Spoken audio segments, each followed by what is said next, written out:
Alright guys, this is a very important video, okay? Especially when it comes to plastering, learning from a mistake, or in my case, mistakes. Now, I'll update you guys what's going on here. This is a good example. This room here, number of things, okay? First of all, well, the rooms here actually are very high ceiling rooms, okay? So quite high to reach, even if you're a very tall person.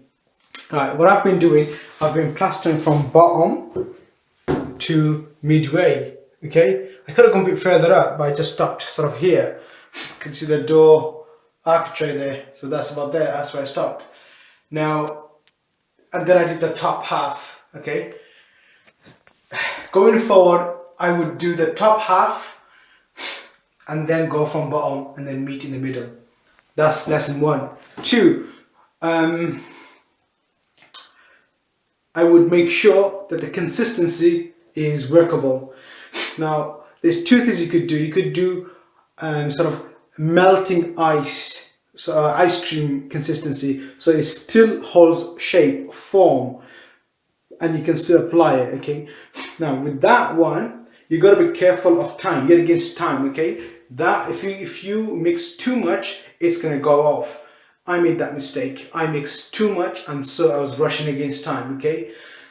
Right. So don't do that. Mix enough for you to cover an X amount, okay? Map in your head how much you want to cover, and then mix accordingly. Less is better.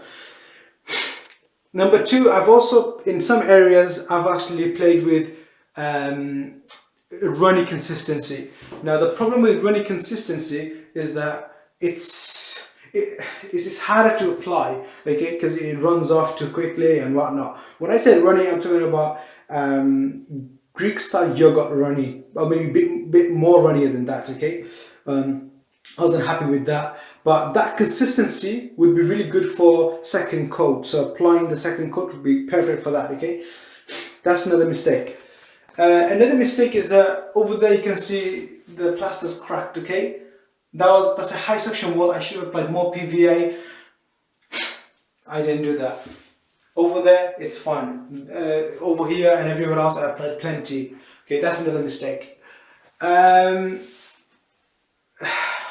Corners, edges. Okay, inside corners. As you can see, what I should have done was I should have worked from here out. Okay, and so out, in and out, rather than however the way I did it. Okay, don't do that. One of the biggest one is the fact that I let that dry. Okay, can you feel that? Can you hear it?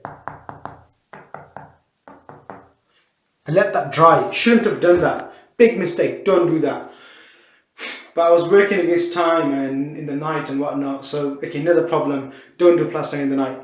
Having said that, I'm not regretting it, because this room needed a base coat of plastering, so which is what it is. And then I got like imperfections, as you can see, ridges and lines and whatnot. You know, a lot of imperfection, cradles and so on. On a final coat, I'll finish and I'll fill that up. And another thing is that this room also had wonky walls. You can still see it. It's kind of wonky there. I don't know if I can. That wall where I'm pointing towards was wonky. Towards the top, you can see the top base kind of, it goes in a bit. Right in that corner, that was really wonky. That was going away from the house. So I actually had to straighten as much as I could. Okay, so a perfect example is, look how much plaster I had to apply here. This was in, okay, and hence why it's taking longer to dry. Again, have a look there. See the difference between the existing window, the plaster of the wall, and the additional layer. A lot more than, let's just say, over here. Can you see? Right here, it's less. Okay, see that difference? And then over there, it's lot thicker. So that's stuff you got to take into consideration. Anyway, update is this.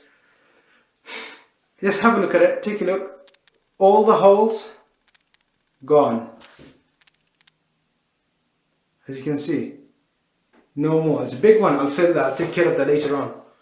Have a look. Cracks and holes and all the rest of it eliminated, okay?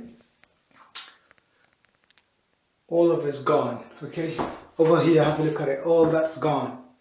So that's successful. That's positive. Yeah, number of positive. Big learning curve. How much did I learn? You bet your money, your bottom dollar, I've learned shed loads. I hope you too learn from this mistake. Well, my mistakes.